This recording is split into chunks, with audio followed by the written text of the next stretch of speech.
આજે હનુમાન જન્મોત્સવ એટલે કે ચૈત્ર મહિનાની પૂર્ણિમા છે. આ વખતે ઘણા વર્ષો પછી હનુમાન જન્મોત્સવ પર ઘણા શુભ સંયોગો બની રહ્યા છે. જ્યોતિષીઓના જણાવ્યા અનુસાર આજે શુક્ર અને બુધની યુતિને કારણે મીન રાશિમાં લક્ષ્મીનારાયણ યોગ બની રહ્યો છે અને સૂર્ય અને બુધની યુતિને કારણે બુધાદિત્ય રાજયોગ પણ બની રહ્યો છે. તેમજ સૂર્ય અને શુક્રની યુતિને કારણે શુક્રાદિત્ય રાજયોગ પણ બની રહ્યો છે. આ ઉપરાંત આજે ચિત્રા નક્ષત્રનો શુભ સંયોગ પણ છે, જે ખૂબ જ ફળદાયી રહેશે.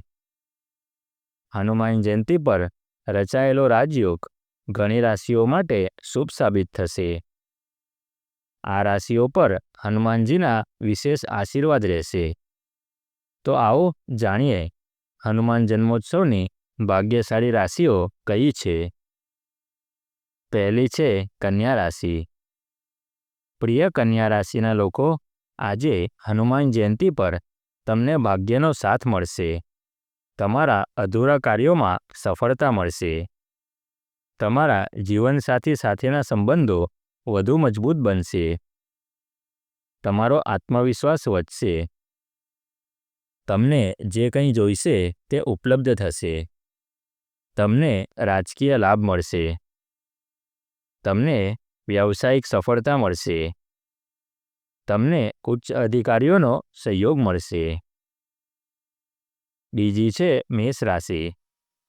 પ્રિય મેષ રાશિના લોકો, તમારા માટે આ વર્ષનો હનુમાન જન્મોત્સવનો દિવસ શુભ રહેવાનો છે.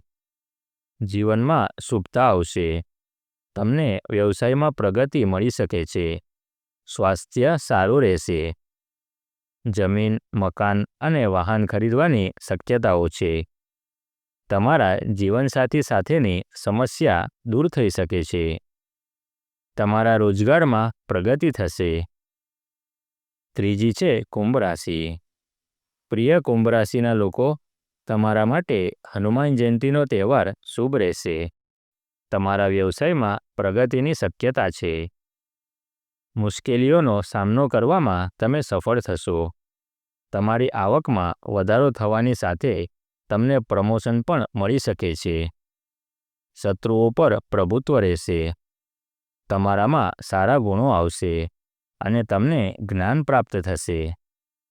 તમને વડીલોના આશીર્વાદ મળશે. ચોથી છે મિથુન રાશિ. પ્રિય મિથુન રાશિના લોકો, આજે હનુમાન જયંતિ પર તમને શુભ ફળ મળશે.